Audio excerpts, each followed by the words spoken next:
Trinity Valley Community College Cardinal basketball. We're coming to you from Cardinal Gym on the campus of TVCC in Athens, Texas, where tonight the Cardinals are playing host to the Blinn College Buccaneers. I'm Benny Rogers, the Assistant Public Information Officer at Trinity Valley Community College, and I'm joined tonight, as always, by Jason Larson, the sports editor of the Athens Daily Review.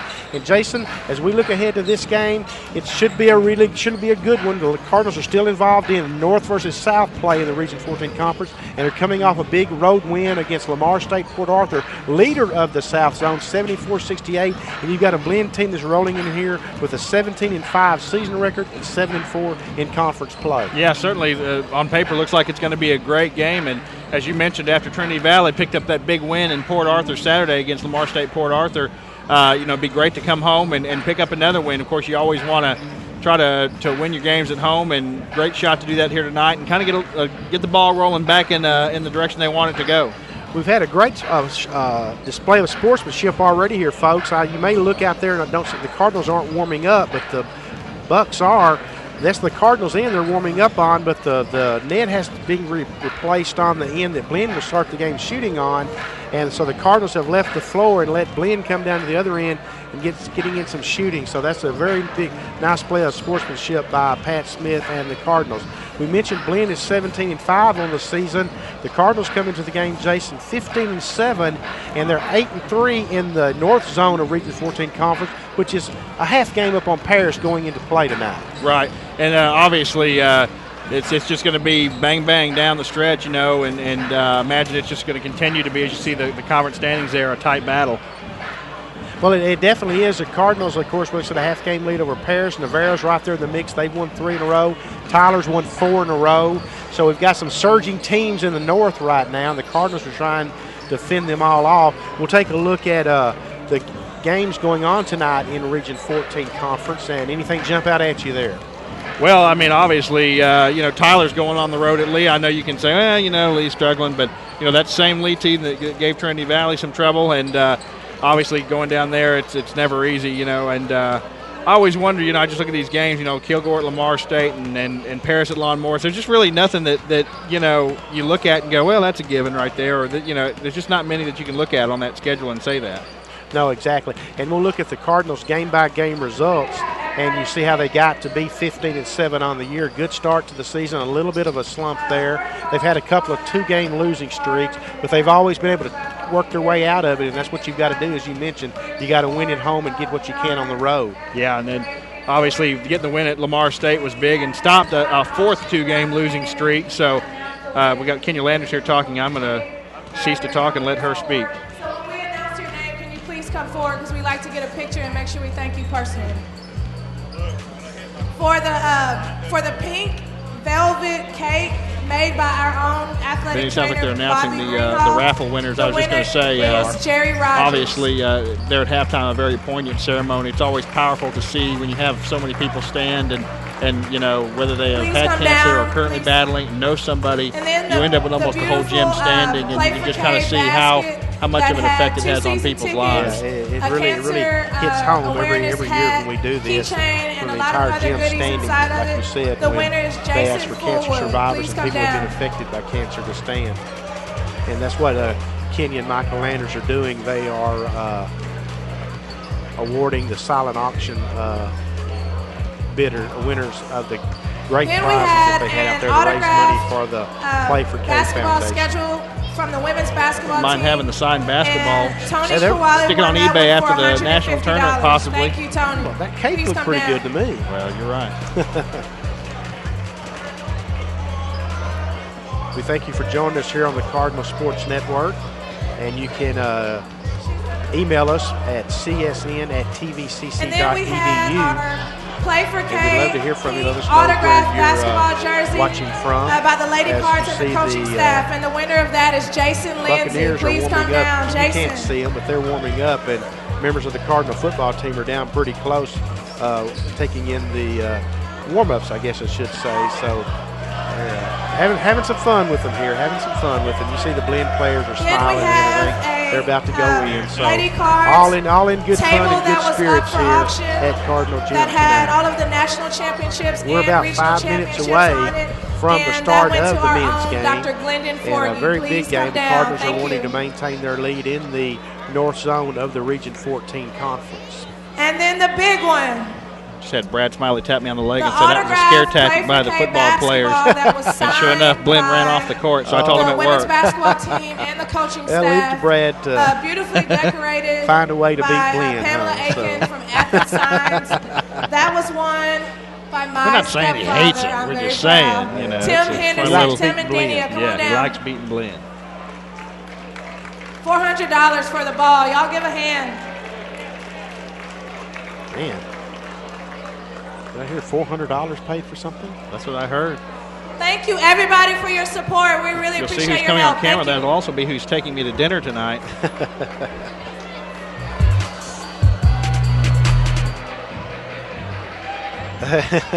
Hamming it up for the camera, Kenya, and the winners of the prize there, auction. A lot of money was raised tonight, I'm telling you folks, because I went over to Lucy Strom, the athletic coordinator's office this afternoon. Thought, maybe I'll put a little bid in or something. They were way out of my neighborhood already. And they've been bidding since we've been here tonight. So I have a feeling that there's been some pretty good coin raised, as kids would say, for the Play for K Foundation. Tell you what, for $400, I ought to let him run the cameras for a little while. You see, looks like they're going to get their picture made with Dr. Glendon Forgy, the president of Trinity Valley, and I would think deservingly so. We'll take pictures out in the lobby as we're about 4 minutes away from the start of this game. As we look ahead to this game, give you some key leaders for the Blinn College Buccaneers. Deshaun Knight is averaging 14.1 points a game and has hit 33 pointers and is shooting three-pointers at a 41.1 clip, and that leads the Region 14 Conference. Titus Rubles is averaging 13.9 points a game and 9.9 rebounds a game, and that leads the conference in that category.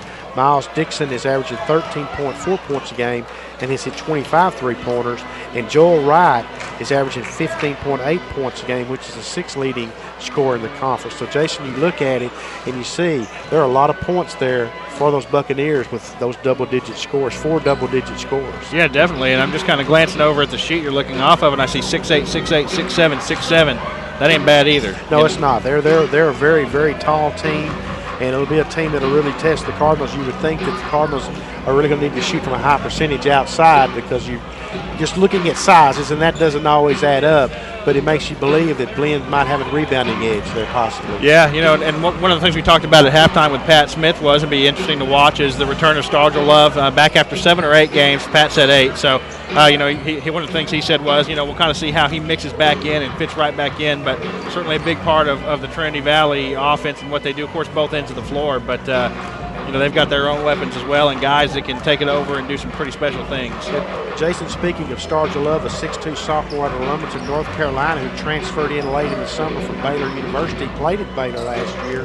He's missed the last 8 games, as we say, and they'll work him back in tonight. But I'll tell you, Jason, in his absence, I think you have to give great credit to Will Bond for stepping in. He's really a 2-guard, but he played the point guard position. And in the 7 games, I know that Stargell Love missed. The Cardinals went 4-3. Yeah, I mean that's definitely a great point. And Will had a great game. One of the instrumental players down there at Port Arthur for that victory down there. So, anytime you have adversity, it's an opportunity to develop depth and some toughness too. And I think they did that. They didn't go through a powder puff 4-game stretch either. They went through a pretty tough stretch. One of the things Pat Smith said during that halftime interview was it's by far the most brutal stretch he's had as a coach. And it definitely is. So.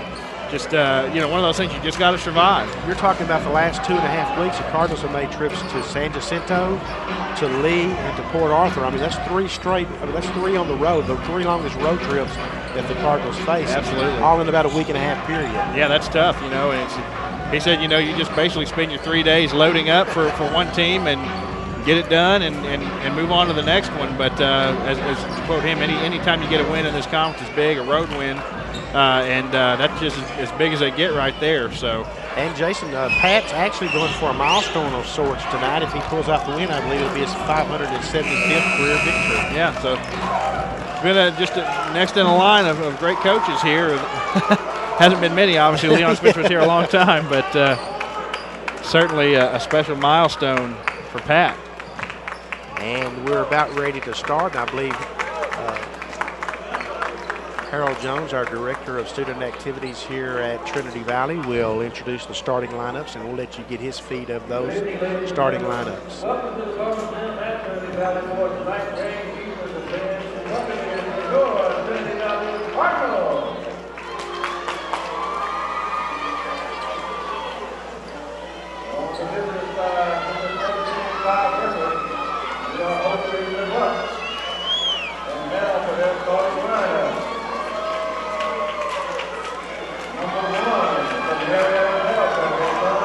Sean Knight, we mentioned he's a 6'1" freshman out of Marietta, Georgia.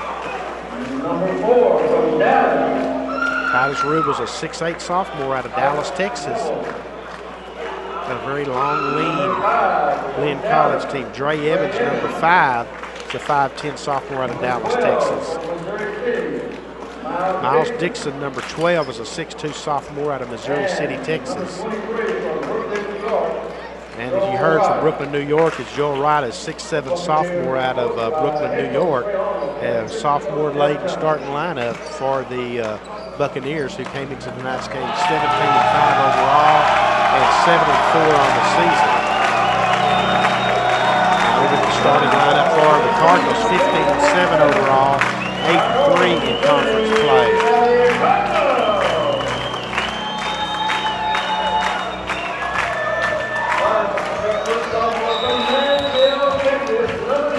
Number 2, Daniel Hambe, 6-foot sophomore out of Mansfield, Texas. Last count I had, he was averaging 10.7 points a game.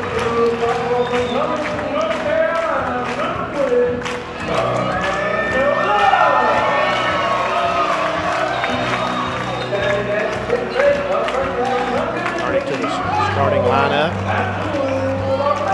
Abdul Ahmed, a 6'8" freshman out of London, England. Billy Johnson, number 31, a freshman out of Cedar Hill, Texas. Jason, he really played well down at Port Arthur on Saturday. I watched the game on the internet, and he had a really strong game for the Cardinals.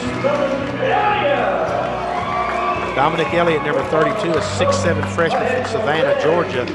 He's very active usually at the very start of the game. He doesn't waste much time getting into the flow of the game, certainly on the defensive end. So we're ready. Glad you're joining us, folks, here on the Cardinal Sports Network for Trinity Valley Cardinal basketball here on this Wednesday, February the 8th. Still waiting for the women's scores to come in. We'll pass those along as we get them. And any update on any men's game that are going on tonight. Blinn is decked out in its road blue with black numerals trimmed in white.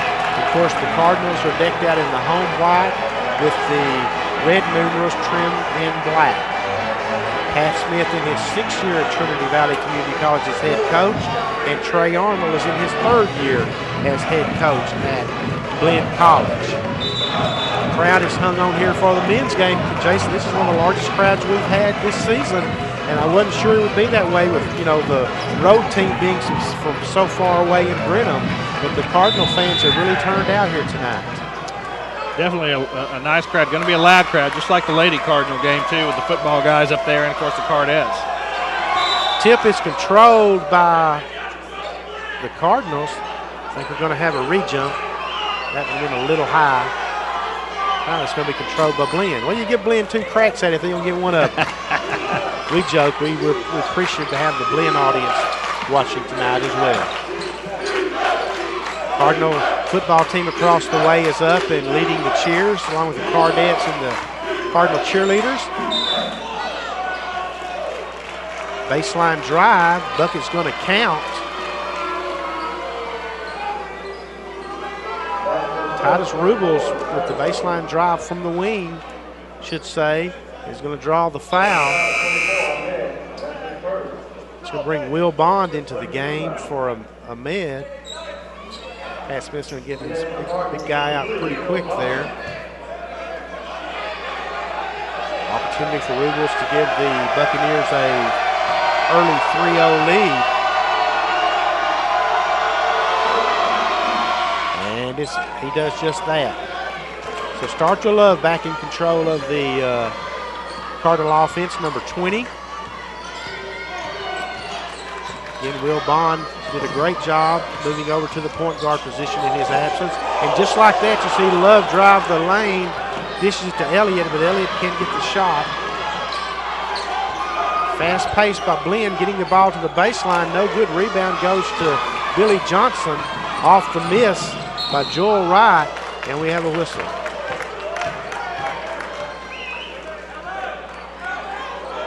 Foul's going to be called on the aforementioned Mr. Wright. And the ball will belong to the Cardinals. Less than a minute into the game.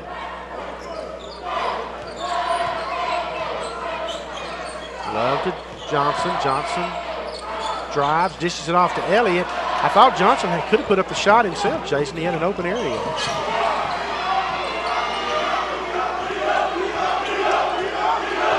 Dre Evans running the offense for the Buccaneers, number 5.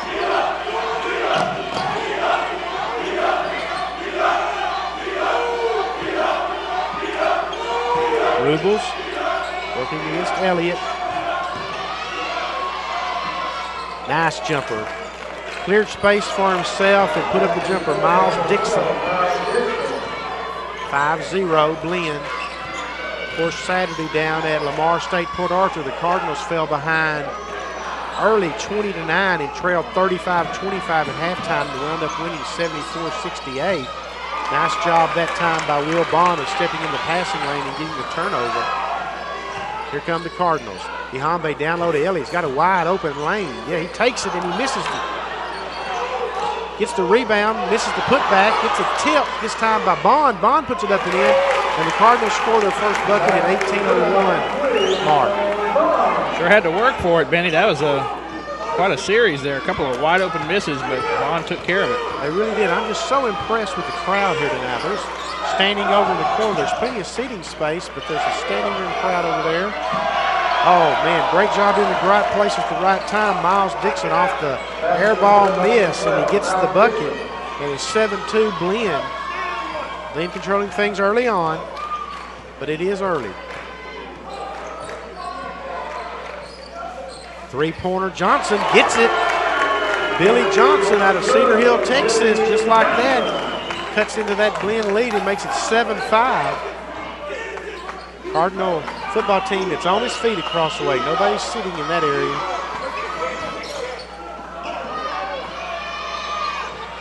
Three-pointer, no good. Rebound by Johnson. Quickly gets the ball to Stargell Love. Love takes it the distance. Now kicks it back out to Ihambe. And we got a turnover. Benny, this is a great collection of shooters. It's one of the better ones in a small amount of time I've been watching Trinity Valley men's basketball. You've got Scarver, you've got Johnson, you've got Bond. I mean, you've got Ihambe. all those guys are just long-distance threats. And, of course, Starge Love can do it, too. You don't see him do it as much, but he can.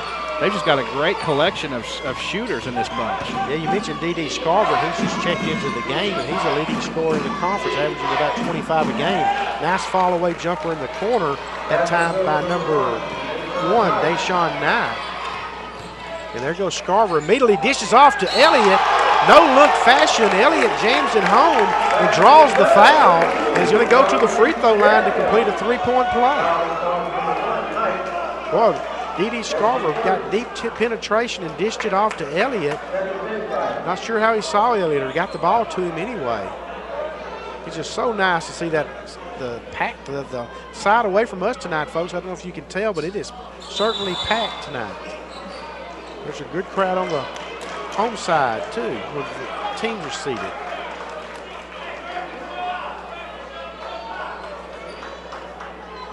Elliott, get another shot at it.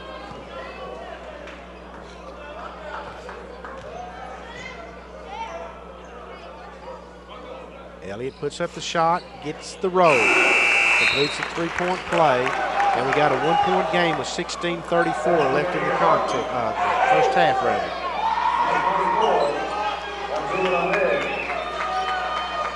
Mentioned the football team standing across the way. I see defensive coordinator Will Reed there, offensive line coach Jay Pond. They're both standing. Pond hadn't sat down.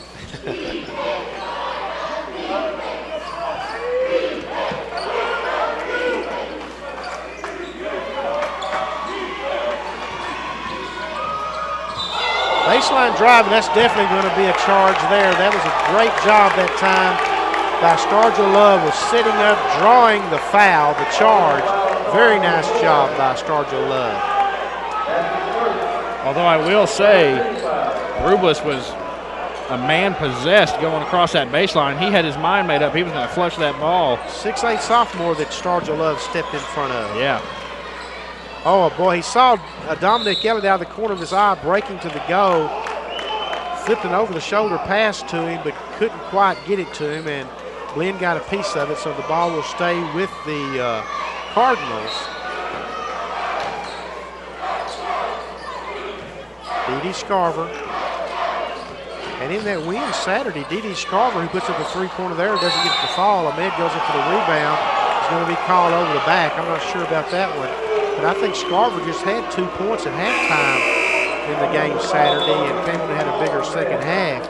But the Cardinals have done a great job of picking up the slack this year, where Scarver's been held to just a few points. I know over Tyler that night, I think he had 3 in the first half. Yeah, and just finished with 10 down there at Port Arthur, so gave some guys some other opportunities to step up, and they did.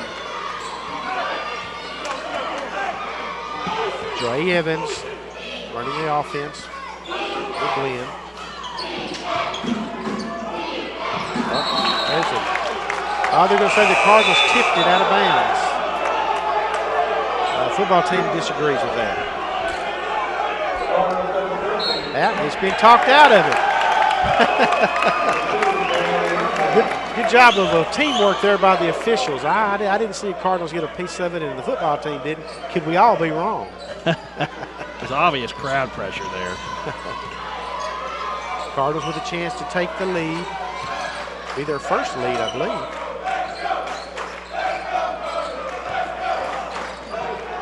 Elliott had that one stolen from him. They get the ball quickly out front and jams it home. It's going to be Joel Wright. But just like that, Blinn goes up by 3. D.D. Scarver now on the attack, kicks it out to Will Bond. Bond over to Scarver, down low to Elliott. Elliott makes a move, puts it up, gets a shot. Great job of creating space by Dominic Elliott and getting the bucket to fall. 5 points in the early offing for Elliott. Three-pointer, way short. Scarver there for the rebound.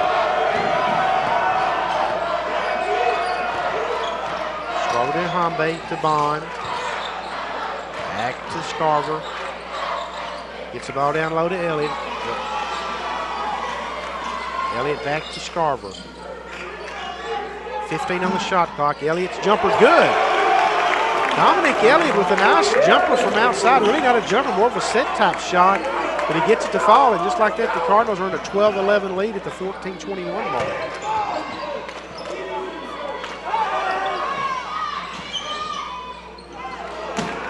Nice job escaping along the baseline by Joel Wright. The lead quickly goes back over to the Buccaneers. In the second half of the Port Arthur games, Lamar State Port Arthur game Saturday, Cardinals did a really nice job of defense in the second half. Three-pointer by Bond, no good. Elliott goes up for the rebound over the back. Not called, thankfully, for the Cardinals. I think he pulled off just in time to avoid the call.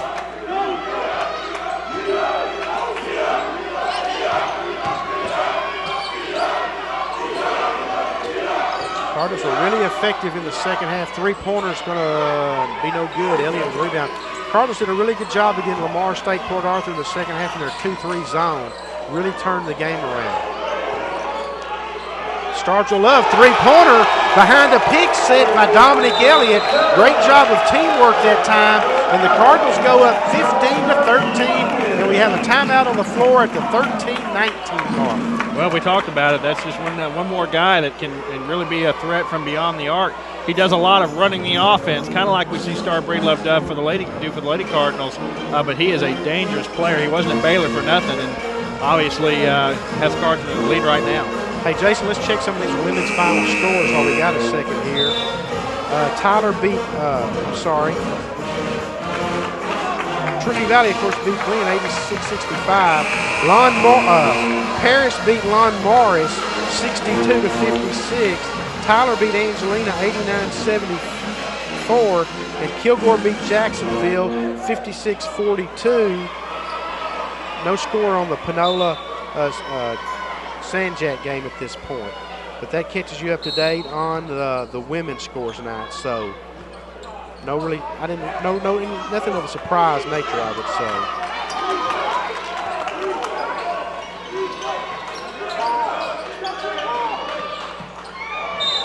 Great job of getting the ball down low to Titus Rubles for the 2 points, and he's going to be called.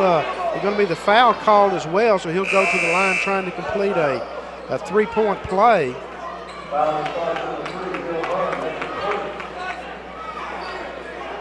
So Tyler kept pace in second place behind the Cardinals with 2 games back with their win tonight. And Paris beat Lon Morris to reestablish itself in control of third place. And the Cardinals, of course, are leading the conference by 2 full games. The Lady Cardinals, I should say. 13 minutes to go, 16-15. Favor of Blinn. Stargell Love goes the distance, but he's going to be fouled by number 0, Craig Smith, a 6'1" redshirt freshman from the Bahamas.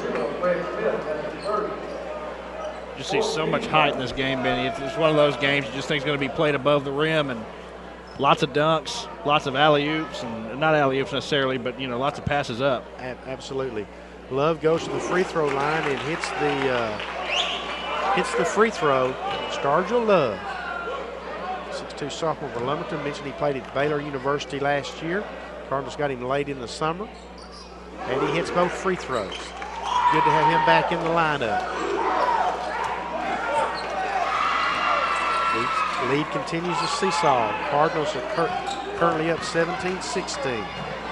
Blinn does a great job of getting the ball down below, and man, Stargell Love got way up to block the shot, but I'll guarantee you Titus Rubles came back with a vengeance and got the slam. Ihambe back to Love. Love puts up the 3-pointer, in and out, no good. Rebound to Blinn.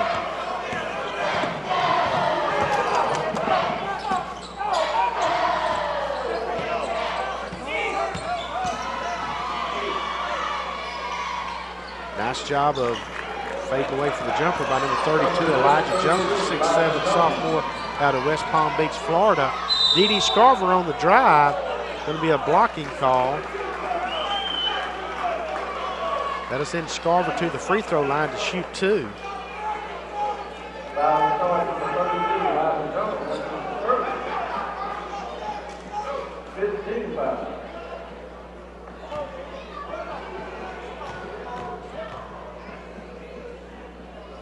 Scarver gets the first one, gets a kind row, gets it to fall.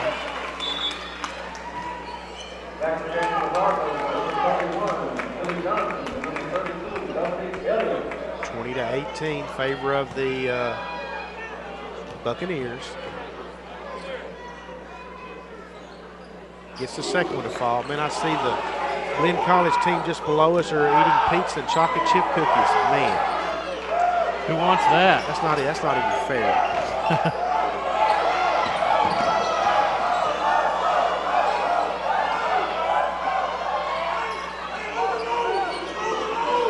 Nice crowd here tonight as we're watching Cardinals and the Buccaneers go at it like two heavyweights right now, just kind of feeling each other out, punching each other out. Easy shot there, layup by Craig Smith. And Pat Smith is asking for a 30-second timeout with Blinn leading by a score of 22-19. Well, Benny, I'm impressed with Rubles right now. He's a big kid and not one of those slow posts that's going to have to move around the basket. He is an explosive player. Yeah, he absolutely is. Has 8 points here in the early going. Kilgore beat Jacksonville winning 56-42, as I mentioned. Tyler 89-74 brings in. Tyler's run a really good basketball team, and I think they're going to be a player come regional tournament time. They'll be here at Cardinal Gym. Matter of fact, Jason, on Saturday, February the 25th, and the games we will be webcast. Those are our next webcast games. It's when Tyler comes. And I guarantee you this place will be packed that day for that game. Paris beat Lon Morris in a tight game on the women's side, 62-56. Resuming play, Billy Johnson. So Javerick Nelson, number 15, is checked in for the Cardinals as well. And Cardinals quickly turn it over. That's going to result in a turnover slam by Craig Smith. And suddenly a 5-point lead for the Buccaneers.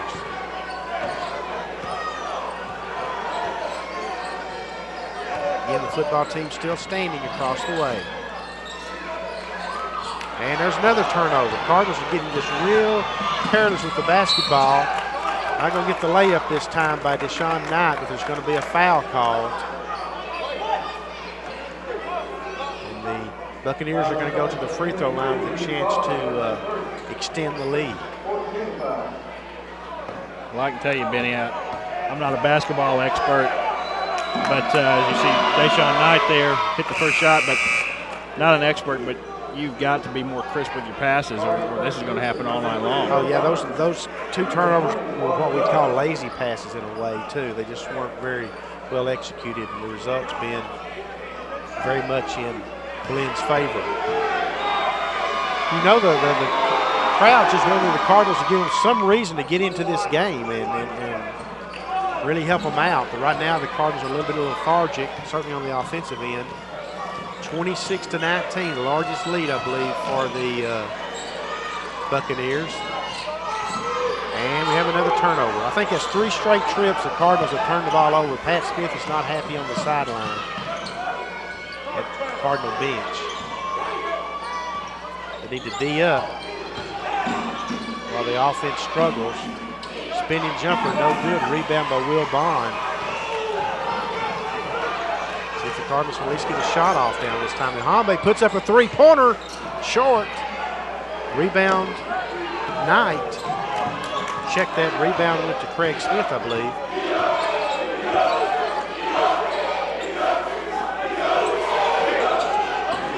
Crowd trying to help the Cardinals out, but just like that, they escape underneath. Titus Rubles for another jam. And we got a 28-19 game, and the Cardinals are out of sorts now, Jason. Just out of sorts. Well, Rubles, you're going to have to get a lot more physical with him because he's eating them up down there in the paint. It's his 10th point. Already, just 10 minutes into the game. Stargell Love, shot no good. Cardinals not in position for the rebound. And Blinn comes down with a chance to extend the lead.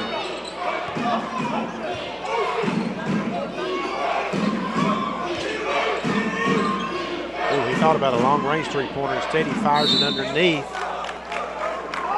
to Elijah Jones. Jones is going to be fouled by Will Bond. It's going to send Jones to the free throw line to shoot 2. 28-19. This game's similar to the one the Cardinals just came off of when they beat Port Arthur, Lamar State Port Arthur. They fell behind early and just were out of sorts, but they did rally in the second half. Just don't want to give it one away at home when you go on the road and won one that maybe you shouldn't have gotten. Well, to do that, thank goodness see Rubel's coming off the floor for just a few minutes probably, but Trinity Valley's going to have to buckle down low. No doubt about it. We're at the 9:35 mark, and it is 29-19.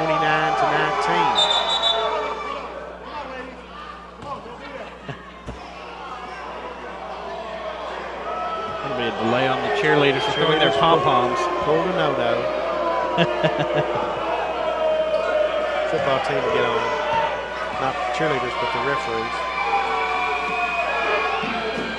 This free throw attempt is good, and we're at 30-19. With 9:35, going to have another timeout. Pat Smith, not happy. Going to be another 30-second timeout.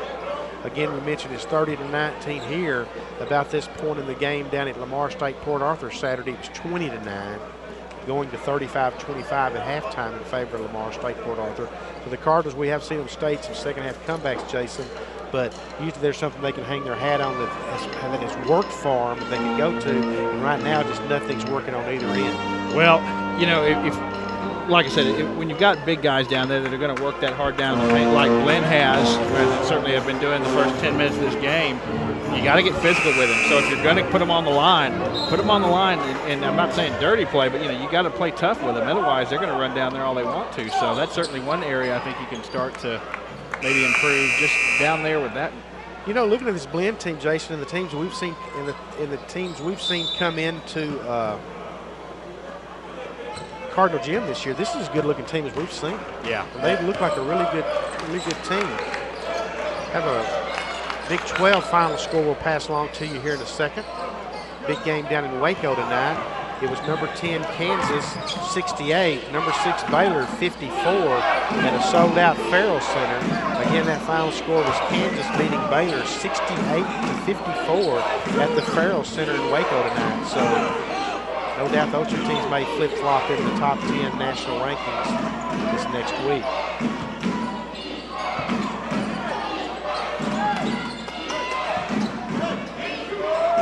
Three-pointer. Way short. They look like me shooting it. Just got the shot away at the shot clock, and Blinn gets the rebound. Dixon put up the shot, was no good, but they do control the rebound. They get a fresh 35 on the shot clock.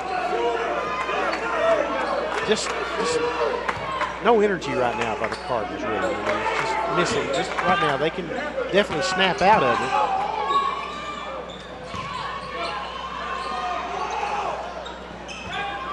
Ahmed does a good job of coming down with the rebound there.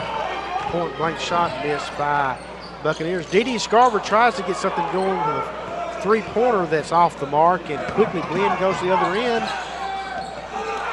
The layup is missed by Craig Smith, and Stargell Love goes on the attack for the Cardinals. Pull-up jumper, no good. Cardinals can't get anything to fall right now. Missed their last 6 shots. Well, Blinn's just wasting no time getting to the end. We talked about this might wind up being a track meet probably, and it's not so much that it's been a smoothly played game if both teams are getting up and down the floor. See number 52, J1 Hill, checking in for the Cardinals out of Detroit, Michigan. And we're going to have a foul away from the ball. This one's going to go against Ahmed just based on his body language. And Pat Smith is calmed down by one of the officials. That's 3 fouls on Ahmed. So in a game where you're going to need some big guys, he's probably going to have to come to the bench. You're right, Jason. You need big bodies out there tonight. Jared Nelson has checked to the scores table to be coming into the game, I'm sure, for Ahmed. But the action still continues, though. They're going to go at Ahmed, I would think. They're working to that side of the floor.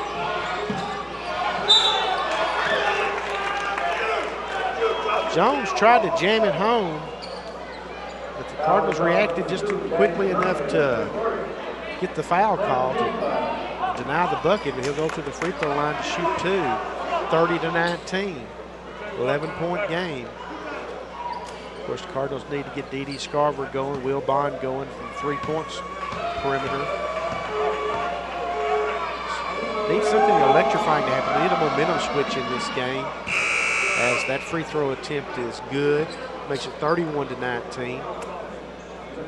We've seen D.D. obviously on our last broadcast. D.D. kind of off to a slow start, and then next thing you know, he's scoring 12, 13 points in a row. So he's got the ability to do that. Oh, no doubt about it. It's just a matter of getting it done.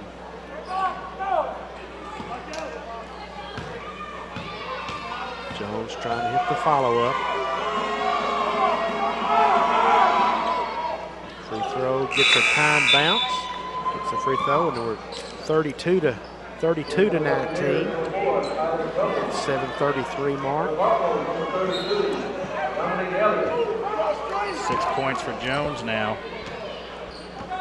It's going to be kind of left to Elliott inside the battle, the big guys for Blinn. Help from Javaric Nelson.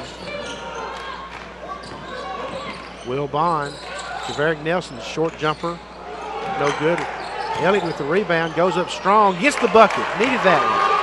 No foul call, but he definitely needed that bucket. Get the Cardinals back in a more positive stretch here now. 9 points already for Elliott.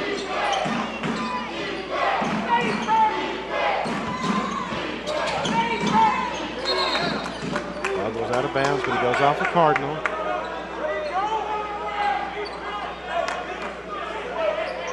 Cardinals really got to get some stops. They're going to have to do a lot of work on the defensive end, Jason. When you fall behind like this early, you got to make it up on the defensive end.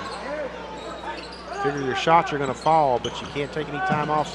Great job of just dishing the ball underneath, getting the rejection. The Cardinals, though, head back the other way with it. Somebody needs to bury a 3. There is a wide open Nelson underneath. Misses the shot, grabs the rebound, and loses it. Ball's going to stay with the Cardinals, but boy, you won't get any easier opportunities than that to score. No, you won't. I thought he might throw one down of his own there, dunk it, but kind of went up easy and paid the price for it and missed the shot. Elliott working down low. This is off Nelson. Nelson drives. He misses. Boy, they're just missing point-blank shots. That will just kill you when you're trying to come back. Blinn really quickly gets the ball down the floor and spots right underneath, and he gets the easy bucket. 34-21. It's a critical stage here for the Cardinals as we approach the final 5 minutes of the first half. Elliott with a soft jumper. That's the second one of those he's hit tonight. He's hitting a lot more of them if the Cardinals aren't going to get enough stops.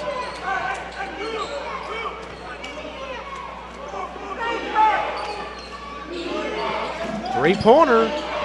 No good. Boy, you don't want those to start falling. Job of getting on the boards there. Boy, the Cardinals just can't combat that. Titus Rubles.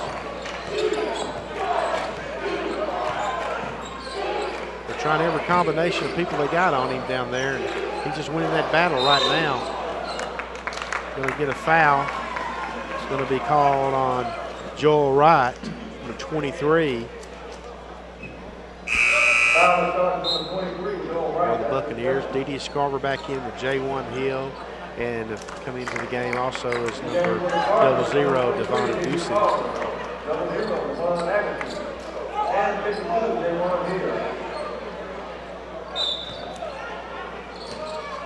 36-23.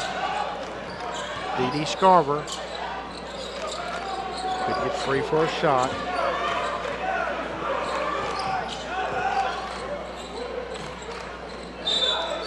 Going to have a foul away from the ball. It'll be charged to J1 Hill, number 52 of the Cardinals. Be a turnover for the Cardinals. Well, the Cardinals just can't give the crowd just anything to get into the game, Jason. There's a big crowd here for them, but it's just lacking right now. You and I both know how big this game is because, oh, by the way, Saturday there's a trip to Corsicana to play the Navarre College Bulldogs, who are hot right now. Three-pointer, No good. Rebound Scarver.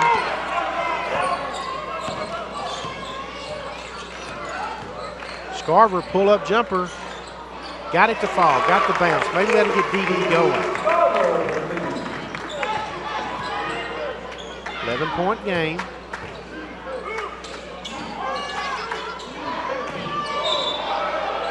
Stepped out of bounds.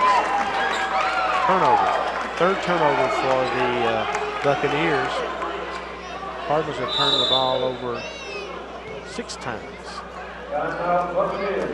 And we have a Blinn timeout this time. Full timeout being charged to Blinn. They lead 36-25 at the 4:30 mark of the first half. I'm sure Coach Trey Arnold just wants to reset and not let the Cardinals have anything going here to steal the momentum away going into the end of the first half. We had six lead changes right there in a row, Benny, about a little more than midway through, and Blinn has just kind of been in control of this game since then. They've put together a nice little run, 12-0 run, as a matter of fact, and that's what kind of built up this double-digit lead, and still right on the cusp of that. See the Cardinal cheerleaders leading the crowd in yell, and Cardinal football team getting into it, as well as to see members of the volleyball team here. Of course, the softball team is playing. Their game should be wrapping up, I would think, here by now. Cardettes have left the gym momentarily. They will be performing for you at halftime. Of course, we will show that to you as Darla Mansfield group always does a great job performing here at basketball games and football games. They are definitely great ambassadors for the college in all their travels, in their many travels, I should say. Resuming play after the Blinn timeout to reset things. Cardinals have a full allotment on the shot clock at 35. 4:30 left in the first half, and they trail 36-25.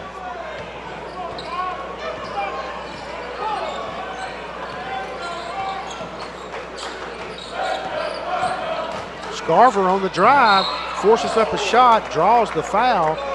Blinn coach Trey Arnold can't believe it. I believe Arnold is wanting a charge. It goes the other way instead. It does go the other way. It's going to send Scarver to the free throw line to shoot 2. Didi's a really good free throw shooter on the season. Gets about 86% on the season from the free throw line, as I jinx him, of course. Of course, we saw him miss his first 2 the other night at the last home game. Then he went on to hit, what, 19 out of 19 or something like that? That's exactly right. So he definitely, in his DNA, hit free throws anyway.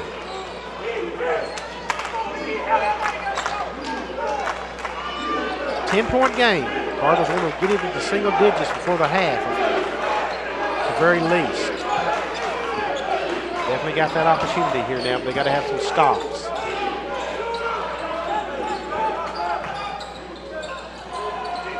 Drive comes up short by Knight, and the Cardinals wind up getting the rebound after the second miss on the possession by the Buccaneers, and we have a foul called. Foul's going to be called on Knight, 6'1" freshman out of Marietta, Georgia.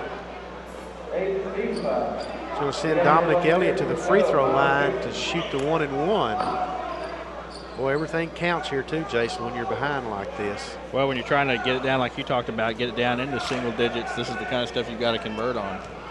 Cardinals know they can come back. They came back on the road Saturday, so they know they can certainly do it at home. But, boy, it's just a poor free throw attempt there, and it's going to be lost out of bounds off of Blinn. So the Cardinals are going to actually get a break there, and now they get another possession that they weren't counting on. Got to make that one hurt. Elliott gets the ball into Hill. Hill tries to jam it home, but is a little bit far out and can't get it to fall. Boy, the Cardinals needed that there. Well, that would have been something to get the crowd going for sure, but he was just too far away.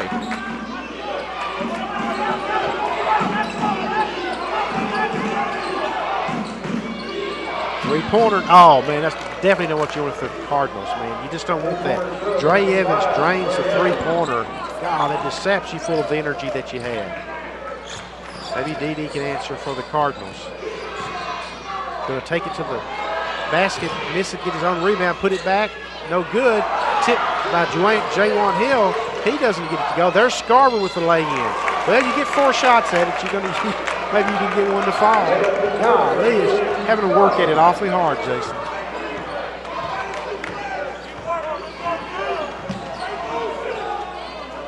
.39-28 coming up on the 3-minute mark. 20 seconds on the shot clock. Shot clock really hadn't been a factor tonight. Blinn just so explosive off the dribble.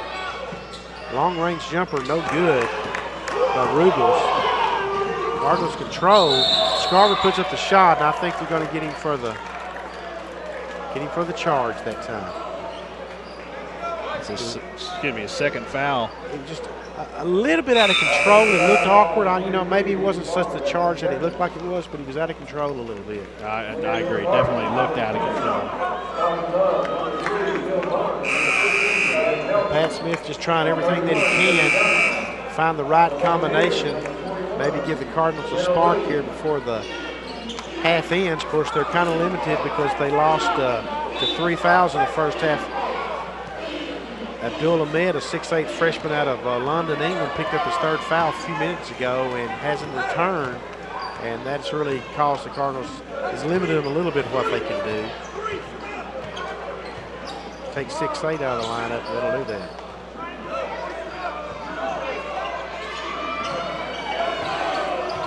Blinn can just a little bit content here, burning a little clock. Last 2 possessions, 10 seconds on the shot clock.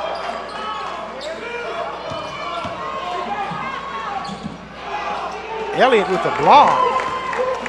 Smith on the drive, but Elliott with the block. And here's a chance for the Cardinals to convert. And get it over to the corner to Will Bond for the 3. Just won't fall. They need those to fall. Yeah, Blinn dodged a little bullet there. That would definitely got it inside of single digits.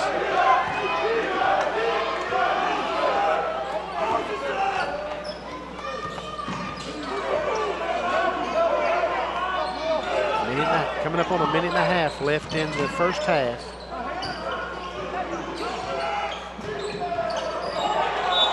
Javaric Nelson does a great job of forcing the turnover there. 4 turnovers now for Blinn.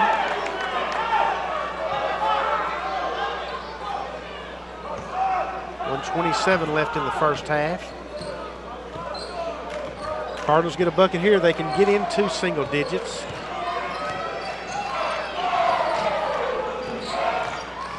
Elliott, baseline, got out of position, doesn't get it to fall, gets a rebound, goes back to the putback. Is going to do a good job of working and getting the foul call to send him to the free throw line to shoot 2. And here's a chance now with a minute 12 left in the first half for the Cardinals to get into a single-digit deficit. He's got 11 points, been super active on the boards as well. He's had a great game here early on. A couple of blocks, too. Seen members of the Cardinal softball team filing in, so that means their doubleheader out at Caden Park against Blinn College is over as Elliott hits the first free throw. The Lady Cardinals dropped the first game 10-2, so we'll see if we can get a score how Ashley Johnston's squad did in the nightcap. Pretty chilly out there, I imagine, for the nightcap. Temperature only got to around 50 today here in Athens. Second free throw attempt is no good. I thought maybe a little goaltending there, maybe? Maybe. Jones got up pretty quick on that one off the rim. Cardinals need to get a stop here. Step away jumper, no good.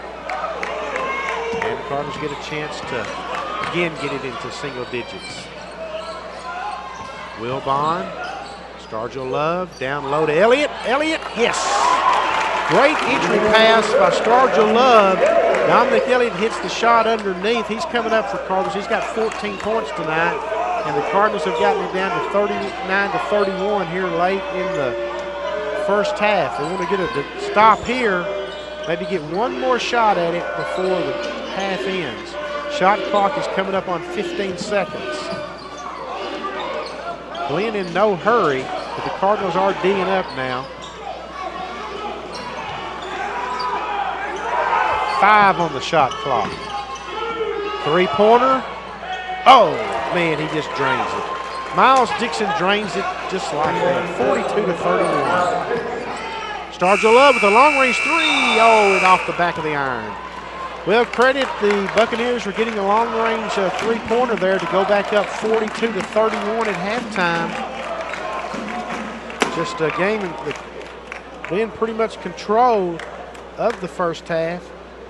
Seesawed back early, but then when Blinn took control, they took control, and now they're up 42-11 at the half. We're going to step away from our mics here for just a minute. The Cardettes are about to perform. We'll let you hear them and see the sights and sounds of the Trinity Valley Cardettes, and we'll be back with you with a couple minutes left before the half ends.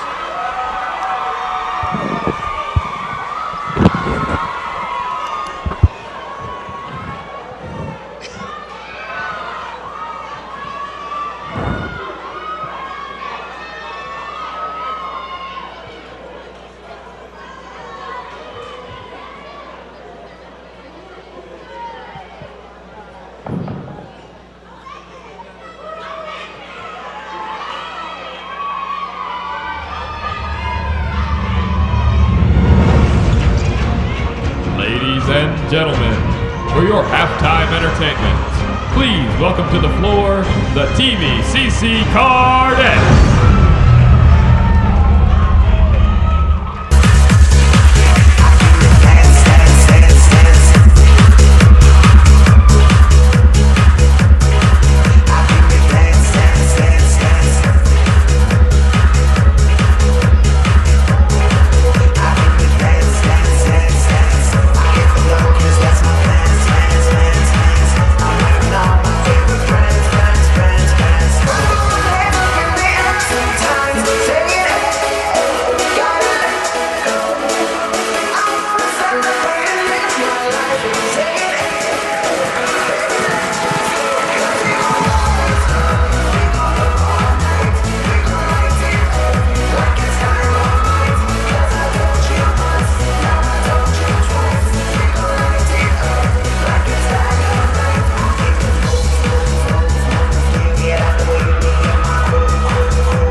Trinity Valley Cardettes performing for you at halftime. We are now joined by Kenya Landers, the head women's basketball coach at Trinity Valley, whose Lady Cardinals tonight ran their record to 23-0 on the season with an 86-65 win over Blinn College Lady Buccaneers. Well, Kenya, considering you beat them 64-61 to third place last week, you got into a little bind early in the second half, but you got to be happy with the way your kids kind of applied the pressure that they needed pulled away. Yeah, I am. You know, we did some good things in the second half, and we were able to create some separation. And for about a 10-minute window, it kind of looked a little bit like Lady Card basketball. So it was very, very encouraging for a stretch there. One thing Jason and I picked up on tonight is it looked like you really made a concentrated effort to work the post position tonight. Yeah. Ashley Jones came out. Was just great. And if we have a player that's hot and they're doing what they're supposed to do, we're gonna keep feeding them the ball. And our post players were on tonight, and we knew we were going to be able to outsize them. So we just wanted to really focus on our inside game and try to get some easy baskets. Well, no question about it. And Jason and I both thought that Kiana Flax, she maybe did some things that didn't show up in the box score, but she did some really nice things as far as hustling for loose balls and keeping rebounds alive. Yeah, she saved us, about 5 or 6 extra possessions. Just diving on the floor, tipping the ball, and just doing those little things for us that she's been doing all year that, like you said, doesn't show up in the box score, but it's invaluable to what we're doing. And if you had an Iron Player award to give out for that game, you'd have to go to Star Breedlove. I think she must have played 36 minutes tonight. I know, poor thing, and she's playing so many minutes, and I just, she's so good and she's so talented, and we just demand and demand and demand from her. But that's how it is when you're a point guard. I don't feel sorry for her. I got yelled at. I got yelled at for 15 years at the point guard spot. So. Well, as you head now here to the middle of February, and of course we're just a month away from tournament time now. What do you think about the condition of your team, your physical condition? Where do you think you are? I think physically we're in good shape. We're still lifting twice a week. We're still getting up and down and getting some conditioning in practice. We're still practicing at a high tempo. I just think for a lot of our freshmen, this is about the time of the year where their high school seasons are winding down. Right. And so their bodies are used to being about done right now, and we're still grinding every day in practice, and we're still, playing twice a week and one day off a week, so we got to find a way to kind of keep them motivated and keep the mojo going and keep the excitement going so that their bodies don't, or so that their minds don't tell their bodies that they're done. So shut it down. Yeah. Well, how motivated did you feel your team was tonight coming off the narrow win down there last week? Did you feel a little more energy in their step this week? I mean, as they prepared to maybe say, let's show Blinn that maybe it's not as close as it looked last week? Sometimes, some days we come in, it honestly it's kind of like we play. Some days we come in and we are phenomenal in practice. And I'm so encouraged. And then some days, I think we're trying to break this habit, but they just kind of feel like they're good enough they can just kind of play when we want to play. And we keep telling them, the mark of a national championship team are the ones that play all the time. So, with this much experience as we have coming back, and we're learning lessons every day. We really are. And that's the fun part, though, because we still have so many things that we can get better at. And by no means have we peaked yet. So that's encouraging for me to know that, I got to find the right button to press, but there's a button to press that's going to get this team going again. Definitely. As deep as your team is as talented, you're kind of have a luxury that maybe not a lot of teams have, in that your practices are pretty intense. I mean, they're going against people the caliber they're going to be playing against on other teams. Yeah, and our league is, as you know, it's tougher and tougher every year. And so we encourage them, to make it harder in practice than it'll be in the game. We try to make our practices so difficult that when they get to the game, it's cake. And sometimes they buy into that, but it's hard to do that every day. Sure. It's hard for them to do that every day. And we practice against guys, and that's been very beneficial for us, of course. But this time of year, it's just kind of about maintaining what you have and fine-tuning a few areas, and just trying to peak at the right time. I don't want to use the word bored. I don't want to say a team gets bored, but complacent. They get complacent. They know tournament time's coming up, and those are going to be the games that are really are the meat on the bone, so to speak. And you're going to go Saturday now. You're going to go over to Jacksonville and play a team that you handled easily here the first time around. Granted, their coach wasn't here, but now, how hard is it as a coach to get their focus now the next 2 days in practice? Is okay, listen, we're going to get more from them there than we got from them here. Right, and you got to if you got some info on that, please let me know. But they think that they'll be fine, and so we really do. We try to encourage them and tell them it's about the big picture, though. Right. It's not about individual games. It's about, are we getting better every time we step out on the floor? And sometimes they believe that and they buy into it and they work towards it. And sometimes we don't get it as good as we should. But they, for the most part, I have to say this team comes to work every day. And I can't complain. I won't complain about them.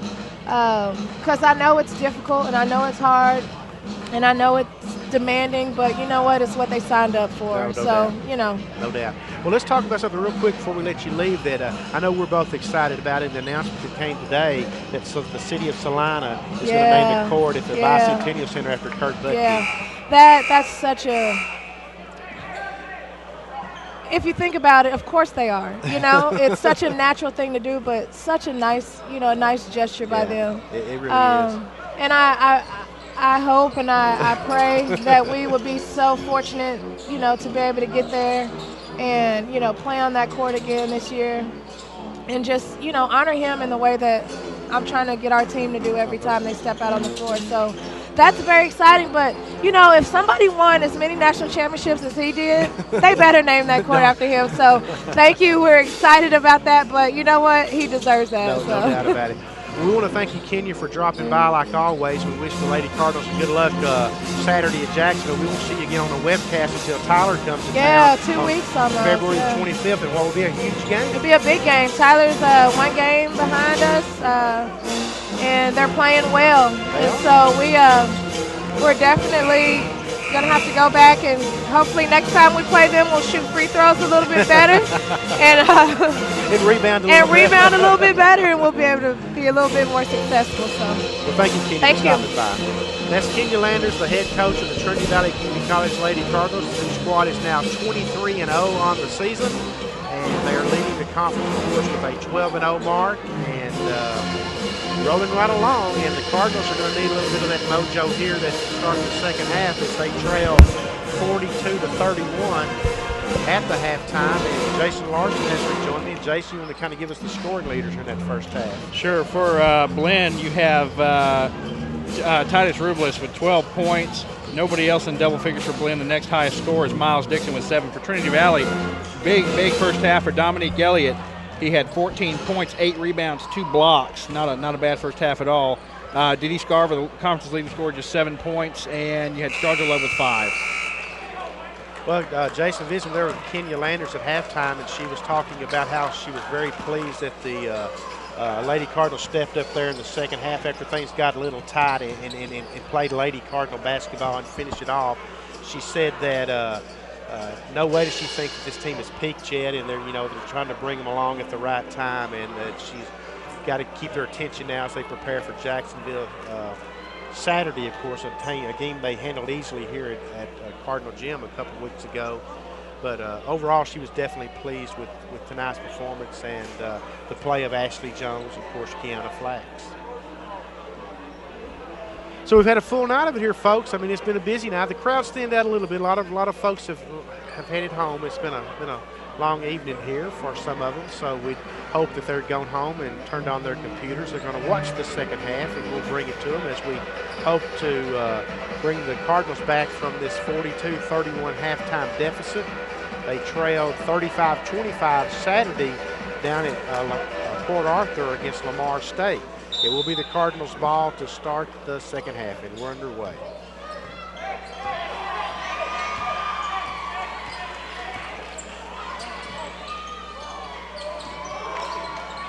Ahmed still on the bench for the Cardinals. He picked up 3 in the first half and went to the bench. That definitely hurt the Cardinals. Will Bond with a three-pointer will not fall.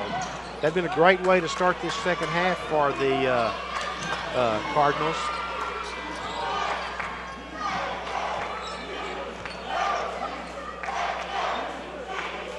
Sometimes, Jason, we mentioned Star 11 had been out 8 games, and the Cardinals developed a little bit of a rotation and a pattern and a rhythm, and now you get another player back as talented as he is, and you have to work through some things again. I know you get them in practice, but it's just not the same as a game. You got a travel violation, so Blinn turns it over on its first trip here in the second half. Well, and one of the things I think you always hear watching out for is Didi Scarver to emerge here in the second half. He's going to score, so, and he usually scores in bunches, so hopefully it'll be at an opportune time for the Cardinals. Yambe, spin move, lays it up. Soft one-handed roller. Good job by Daniel Yambe. We saw him light Paris up for 26 here about 3 weeks ago, Jason, so he could get going at any time, too. And they'll need him tonight. Down to a 9-point Blinn lead.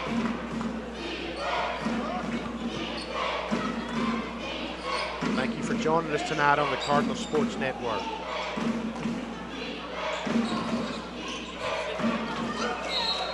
Nice job of Will Bond of picking his pocket and knocking the ball out of bounds off the Blinn player. So the Cardinals have a chance to do some more damage here. This is the way they started the second half down at Port Arthur. Scarver, three-pointer, can't get it to fall. That would have been big. Ooh, that would have been big.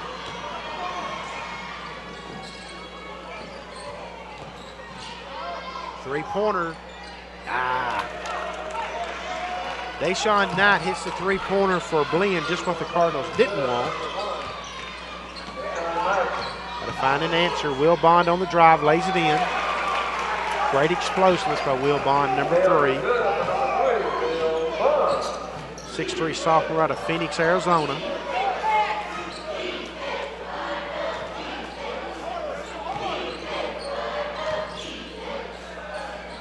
Deep in the corner, three-pointer, no good. Rebound controlled by the Buccaneers. Rubles with the rebound.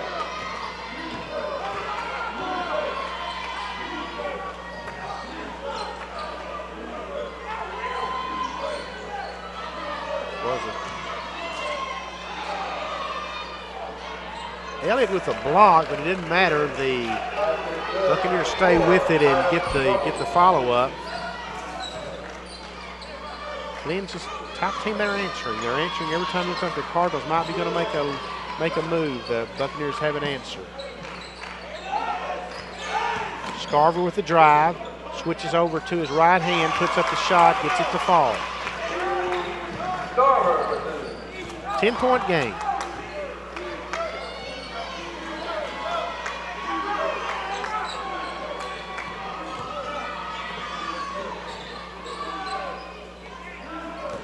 Rubles, power move, yes. I tell you what, Jason, I like that kid there. Yeah, he's got a big body and he can move quick. Solid ball player. 6'8" sophomore out of Dallas, Texas.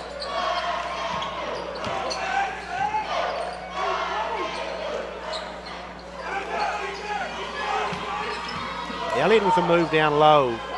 Nice shot. Pat Smith gets a quick timeout. 49-39, 16:09 left in the game. The Cardinals were down 42-31 at halftime. Haven't sliced much of it away, but certainly you get a better feel for what they're doing right now as far as on both offensive and defensive ends. Well, and one of the promising things is Trinity Valley's actually answering some shots here and kind of, they're slugging it out here. So that's one thing you definitely want. You're still about where you were at halftime, so they've just got to keep it up and get some stops, like you've said. Our next webcast will be Saturday, February the 25th, when Tyler comes to town for our doubleheader. We'll be on with you at 2 and 4 p.m. Cardinals travel Saturday to Corsicana for a 4 p.m. game against Navarra College, who's playing Jacksonville at home tonight, and the Bulldogs have won 3 straight. By the way, that game will be streamed online audio by KYYK.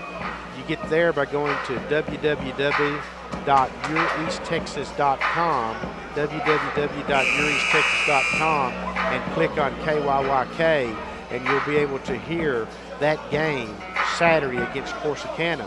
The Cardinals will be at home again next Wednesday when they play Bossier Parish here at Cardinal Gym, and that game starts at 6 p.m. The Lady Cardinals will be off next Wednesday. And we're back to play.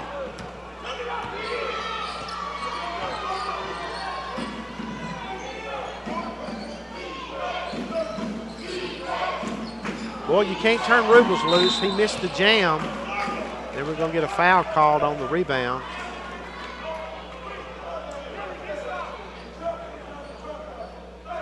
Was it called on? I think Ahmed. I think he said 42, but I think they're saying 32. So Dominic Elliott. That's just as well. Ahmed's in a little bit of foul trouble. Yeah, I guarantee you. And Pat Smith definitely made the decision that he had to bring him back in the game with 3 at this point. 3 fouls I'm talking about.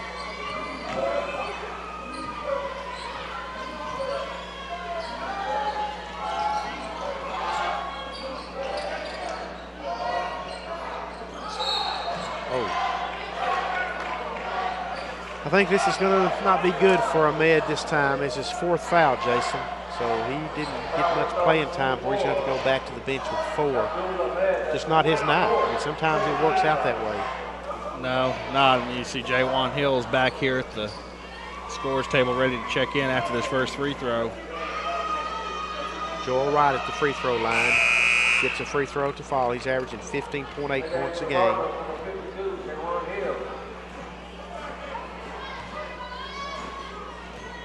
And it was a legit foul. I mean, he was beat. Yeah. Just couldn't make up the ground.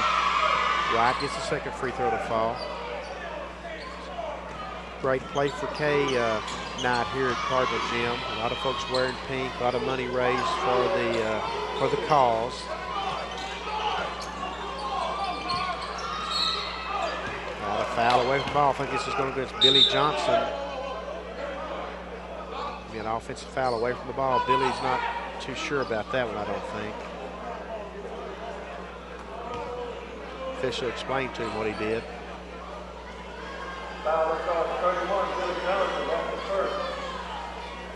Pat threw his jacket off like it was on fire. Well, he was not happy.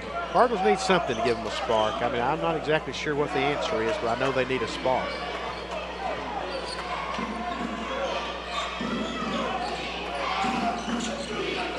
Oh, well, they're just turning him loose. The Buccaneers have gone to that move several times tonight, and it was successful that time with Joel Wright. They just turned him loose down low and gave him the pass, and going to have another timeout called. Pat Smith. It's going to be a full timeout. He's out of 30s.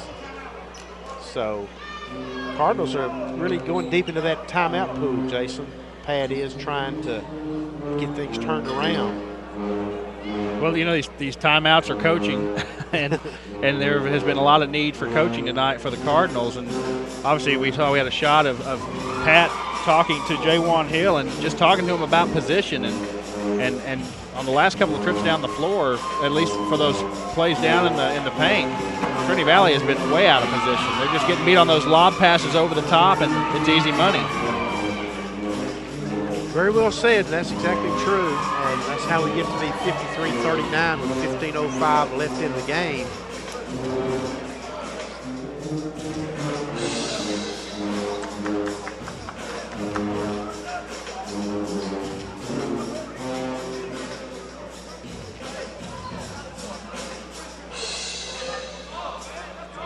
Before we return to action, guys, we'll take a look at the games that are going on tonight.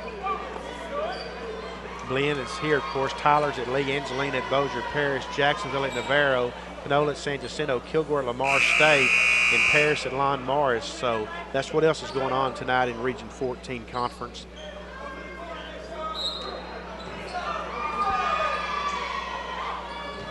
Cardinals out of the timeout with the basketball. Whoops, tried to get the ball to Dede, lost control of it. Going to use a pick by Dominic Elliott. Forces up the 3. Now he's going to call it a 2. It's inside the line. 2-pointer by Dede Scarver. It's 11 points for Dede. And the Cardinals have hit 4 in a row. They're just not getting many stops.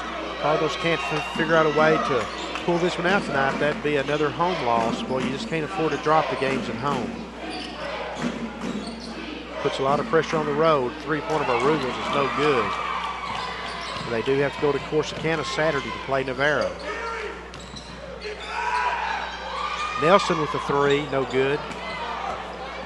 Rebound, Dre Evans, number 5.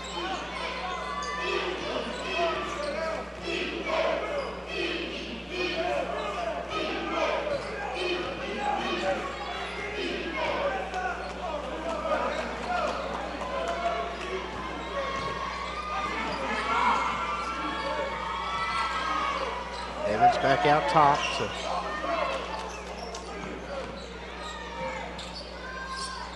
Oh, nice job that time by Deshaun Knight as the shot clock is winding down, of finding some room and putting up a little soft jumper. 9 points and a great adjustment in midair, too. Definitely. 14-point game. Scarver, they're doubling up on Scarver for sure.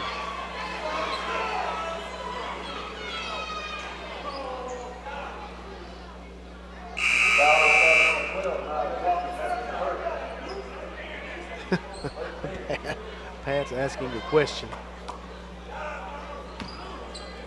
Well, Dixon kind of, after the foul had been called, slapped the ball out of Didi's hands. I think Pat's saying. Well, yeah, indeed, he got the lecture afterwards, too. Well, yeah.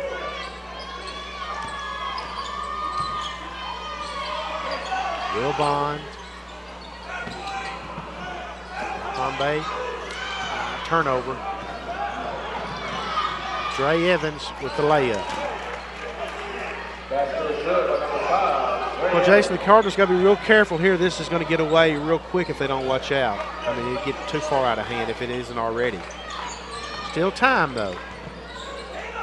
Scarver for three, yes. D.D. Scarver, maybe that'll get him going to get the Cardinals going, as they definitely needed that three-pointer. Down to a 13-point Blinn lead with 12:41 and counting. It's 14 for Scarver now.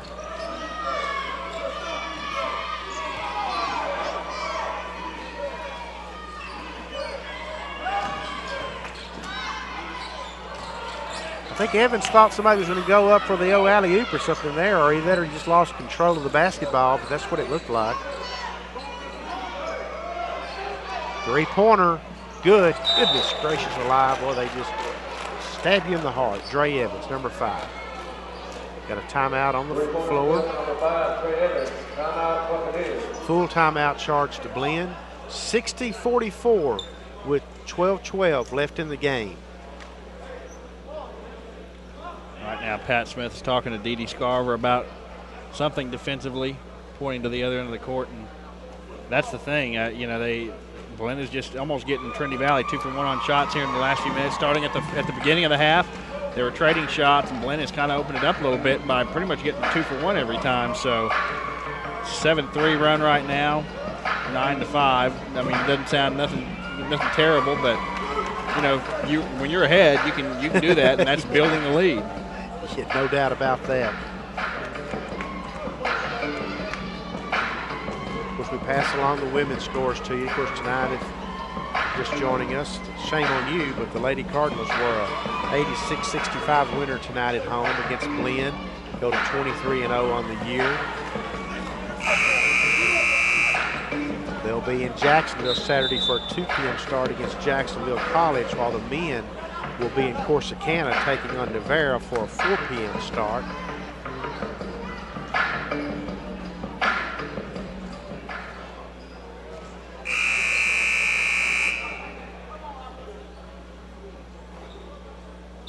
Kind of quiet during that timeout. Got very quiet. Assisted by us, of course. And we're back in action.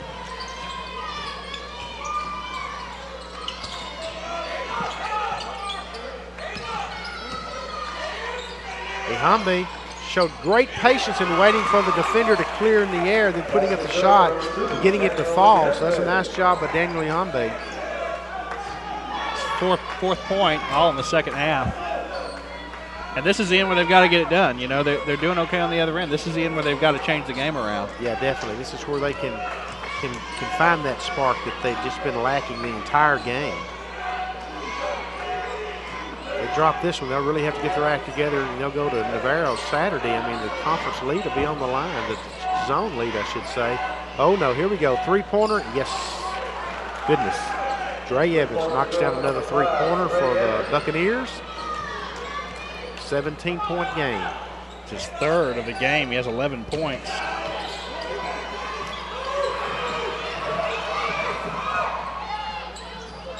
Three-pointer, Will Bond gets it to go. Yes.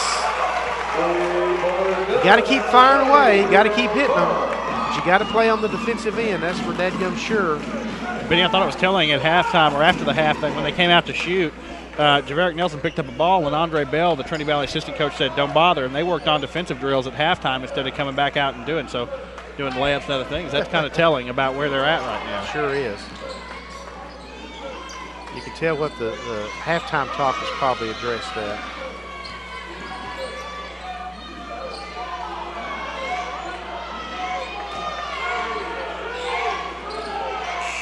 Shot clock goes off. Be a violation. Ball will go over to the Cardinals. So there's a stop, okay? You got a three-pointer, now you get a stop. You got to add to that now. That's the way you get back into the game. That's exactly how they got back into the game Saturday down in Port Arthur. And the Cards have hit 4 shots in a row earlier. Now they've hit 3 in a row, so it'd be a great time to do it. Will Bond takes it to the hoop. Misses the shot. He's going to get the foul, so he's going to have a chance to shoot 2.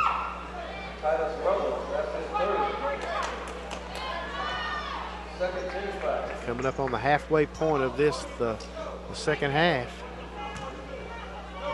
Coming up on 9 o'clock here in the Central Time Zone. Know we have a lot of viewers tonight spread out all across the country, and we sure appreciate you. The first free throw of the half of the Cardinals. They were 7 of 10 in the first half. Going to need to be real good again here in the second half to pull this thing tight again. Will Bond, 6'3" sophomore out of Phoenix, Arizona. And misses the second. Billy Johnson got his hands on the rebound but couldn't control it.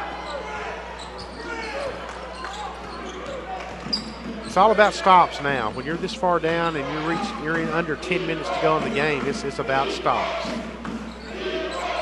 How many can you get? And can you get enough to buy enough possessions to turn this thing around? Of course, there's time to do that, but having time to do it and doing it's 2 different things.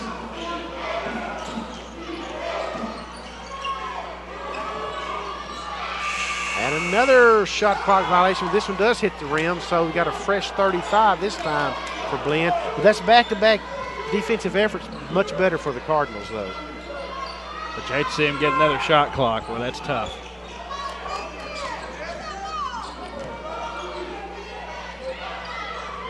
Oh, man. Boy, that's just a solid play that time down low by Joel Wright. Elliott had him covered up, and he found a way to get the pass and get off the shot as the three-point attempt, I should say, is missed. 65-50. I mean, Cardinals aren't there yet, but Jason, there will come a point when desperation will set in a little bit, and you just have to force up some things. Three-pointer. Oh, man. Evans is just shooting lights out from three-point perimeter. 68-50. This was just getting away. Got to keep playing and fighting, though.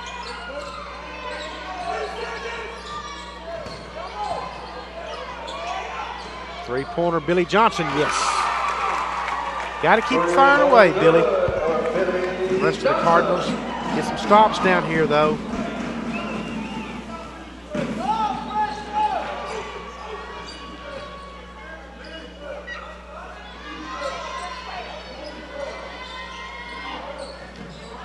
Cover that man up, that's for sure.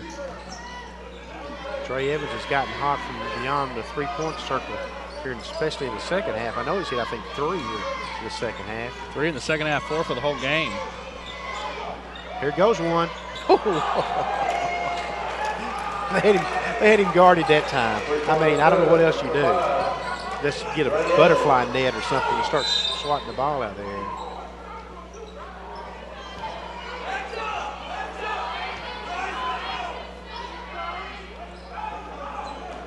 Foul's going to go against Elijah Jones for Blinn, number 32.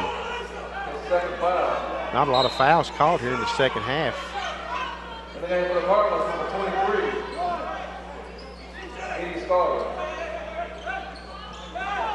This game has that Jacksonville game feel. We broadcast that one, you know, just the Cardinal bench has just gone kind of quiet. Yep. This was going to go against Dominic Elliott. Be a turnover. Not something the Cardinals can afford at this point, of course.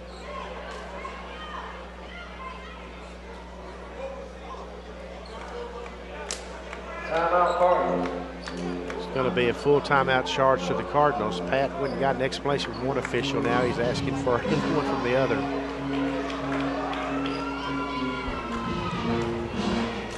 Officials, I will say this, the officials spending time with him.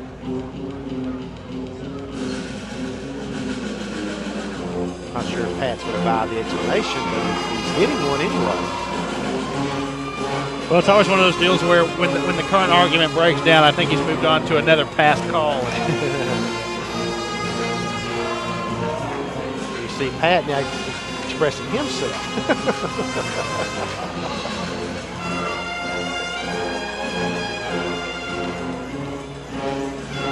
Should have slipped you out there with a microphone, Jason, let you stuck it out there in front of Pat. Maybe with a boom mic, something I can stick out from a long distance. You were going to volunteer for that kamikaze mission? No. There's just, but it's just like that Jacksonville game, just in the respect of also, they're just knocking down shots. They absolutely are. I've been impressed with this Blinn team. I've got to tell you, inside out, they got it going both ways. Yeah, I mean, Dre Evans down here, they've got him D'd up pretty good, and he just throws it up, and I mean, nothing but net. He turns around as he's running the half court. He's grinning because he knows, he's on a nice streak, and Blinn's just on a great streak here too. They are. Resuming play. 7.5 minutes left in the game.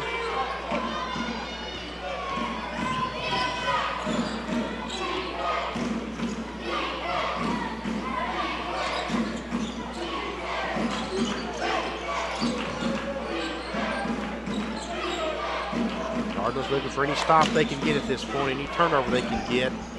Try to inch back into it, although there's really been no signs that might happen, to be honest with you.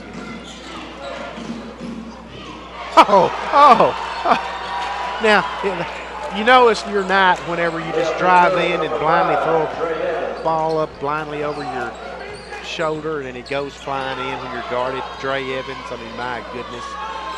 Credit that young man for the game he's had. Yeah. And that's about how it's going. Got a halftime score. Number 5, North Carolina leads number 9, Duke, 43-40 at halftime. So they've got a good one going there in the ACC.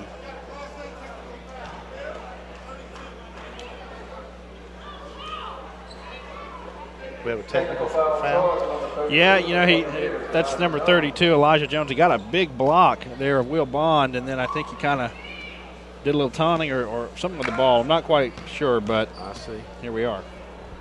Free throw attempts by D.D. Scarver. The first one is good.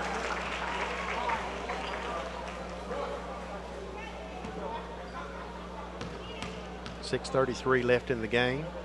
D.D.'s second one is no. Didn't get the row. Everything counts at this point, but boy, this one just, Jason, it's hard to imagine a scenario where the Cardinals can pull something out here now. Never say never, but boy, there's just no signs anyway.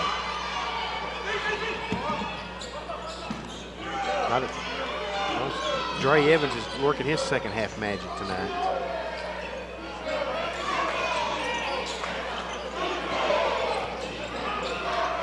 And Blinn is they're just chewing up clock. Every possession's going deep into the shot clock and making good things happen at the end too. So both teams have 4 team fouls, so we're not in a free throw situation yet. This is going to be a charge. It'll be charged. Foul is charged to 23, Joel Wright. His third. Joel Wright. 15 fouls. He's got 12 points on the night. That's just their 8th turnover the entire night. Wow. Well, that's how you get neither to team. That's how you get to be 73-54. Yeah. When you add that with the way that they shot the basketball and. Both teams just have 8 turnovers. And that's a little unusual. I mean, it's definitely taking care of the ball, but yeah.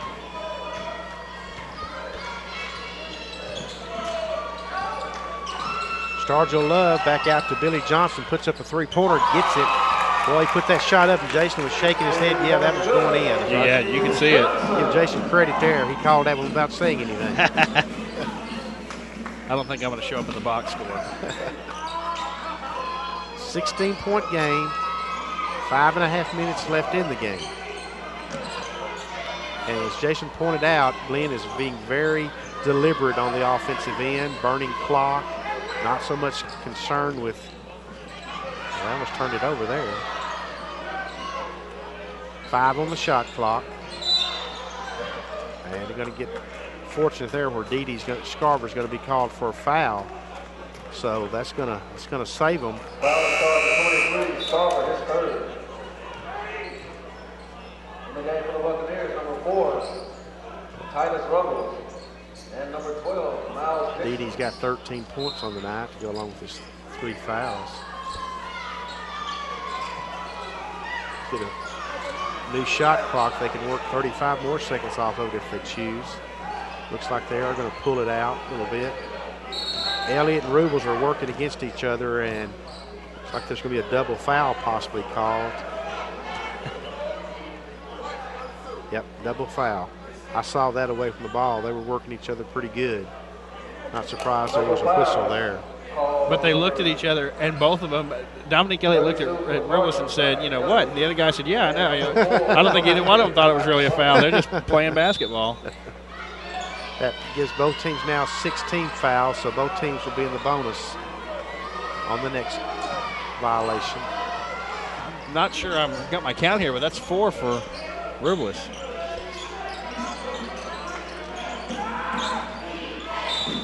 Yep, Elliott grabbed him that time. That'll send Rubles to the free throw line for 1 and 1. He's got 6. Elliott's got 16 points to go with those 4 fouls. He's going to come out in a mid. He's really not been able to be a factor in the game tonight because of fouls. Well, they both got 4 fouls now, so not a good night for Ahmed. And Elliott sure did have a great first half and just couldn't get going here in the second half. Just 2 points after 14 in the first half. Absolutely. Rubles. It's a free throw to fall. How many's he got now, Jason? He's having a... Well, that's his 17th point. 17th point, yeah. He's...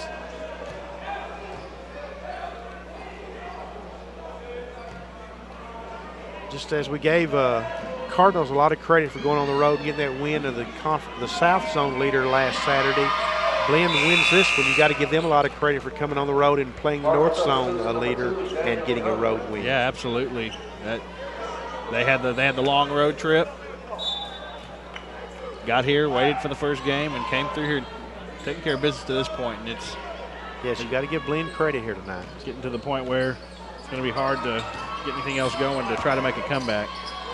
Love puts up the three-pointer, no good. Ahmed goes up for the rebound, doesn't get called for the foul. That's the first time he hasn't got called for the foul because they haven't been nice to him tonight.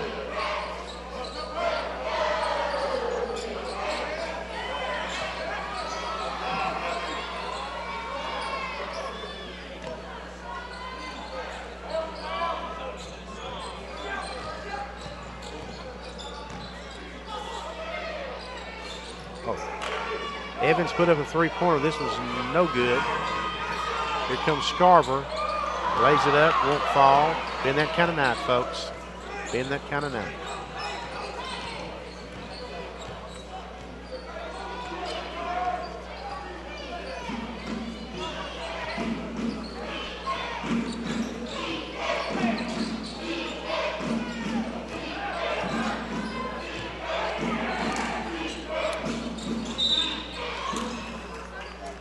D.D. Scarver's going to be called for the foul along the baseline. Went for the steal, made contact. It's 4 on D.D. now. That's his 4th foul.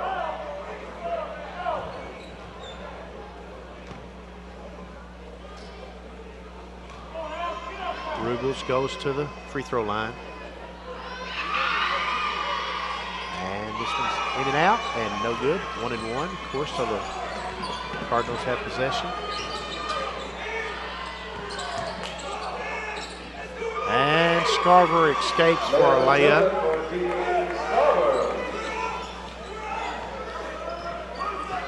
Any shot at all, the Cardinals just got to be an extraordinary great move right here because it's a 16-point game with 3:20 left in the game. And Blinn in no hurry whatsoever.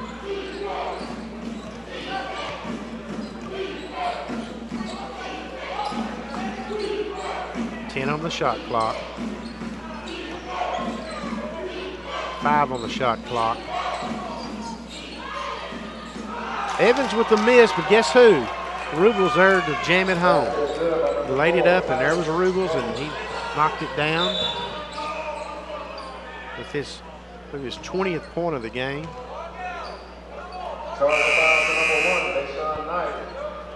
Fouls on number 1, Knight. It's going to send the Cardinals to the line for the 1-and-1. This would be D.D. Scarver. That's who you'd want at the line. Oh, D.D.'s had a tough night. I've just jinxed everybody I've talked about, so.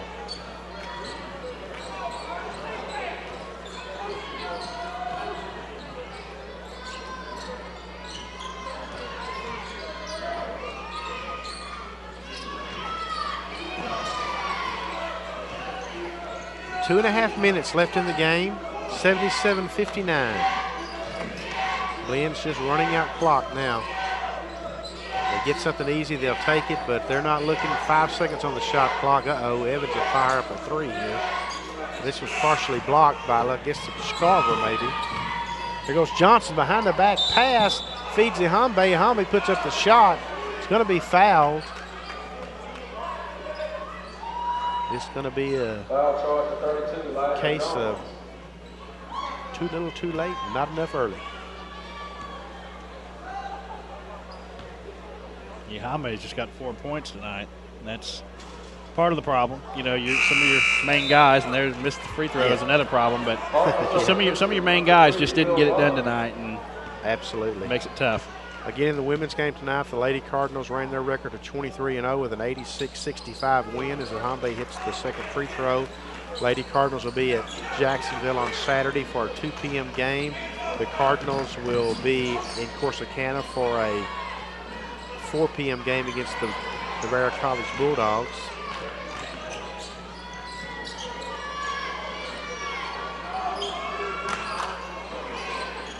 Crowd starting to file out now.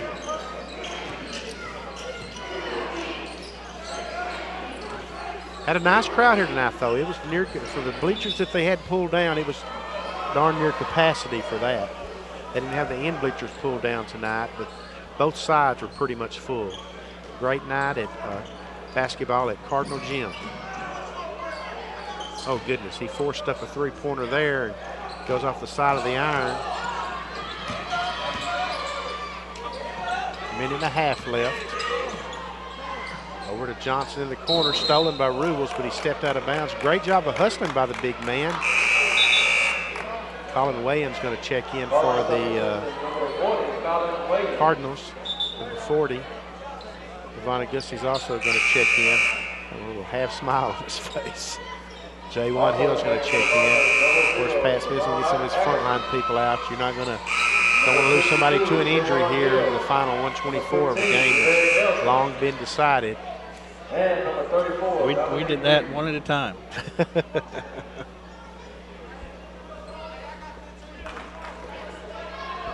Right now we have a plethora of Cardinals on the floor. We do. Now we're right. There's a nest. Now weigh-in checks out. He just checked in. Now he checks back out. Well, now he's going to check back in. I thought there were 6 buzzers. Ihambe puts up the 3-pointer, gets it. Daniel Ihambe, 3-pointer, makes it a 14-point game. We got a minute left in the game. Just to be honest, it's a 14-point game, and it hadn't seemed that close, folks. I mean, that's just being honest, sadly, for the Cardinals. But they'll bounce back. There's J1 Hill with a steal. Gets it out to Ihambe. He puts up another 3-pointer. Oh, boy, if that goes, it gets a little bit interesting. J1 Hill hits the shot. Down to a 12-point game anyway.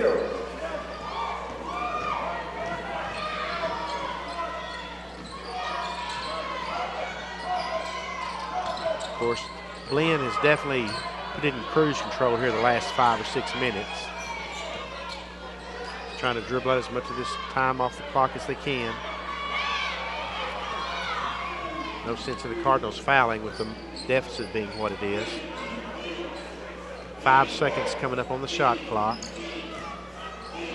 Three-pointer. It would have been fitting if that had gone in, of course, but it doesn't. The Cardinals will get the last shot at it if they want it. From the corner, three-pointer, no good. That's going to make our final score 77 for the Buccaneers and 65 for the Cardinals. Blinn's going to improve to 18-5 on the season, 8-4 in conference play. The Cardinals dropped to 15-8 overall and 8-4 in conference play. We're going to let Jason get just a second here to give us the leading scores, and then we'll sign off for the night, and we'll obviously ask you to watch the credits as they roll, because it's a bunch of talented people that bring you these games on the Cardinal Sports Network. And what do you got, Jason? Well, for the Blinn Buccaneers, 20 points for Titus Rubles. Just a nice night overall for him. 19 for Dre Evans. 16 were in the second half. He finished with 5 3-pointers. 12 points for Joel Wright, another one of the big men that really gave the Cards a hard time down there in the post. For Trinity Valley, 17 points for D.D. Scarver and 16 for Dominique Elliott. Of course, he had 8 rebounds, 2 blocks at the half, so just got nothing else there. And some of your other guys, you just didn't get the production you needed. Billy Johnson had 9 points, all on 3-pointers, 8 points each for Ihambe, Daniel Ihambe, and Will Bond. Well, folks, that's going to wrap it up from Cardinal Gym tonight. The Cardinals falling by a score of 77-65. We remind you that the next time we'll be with you will be on Saturday, February the 25th at 2 and 4 p.m. when the Cardinals and Lady Cardinals are playing Tyler Junior College. Until then, for Jason Larson, this is Benny Rogers bidding you good night from Cardinal Gym in Athens, Texas.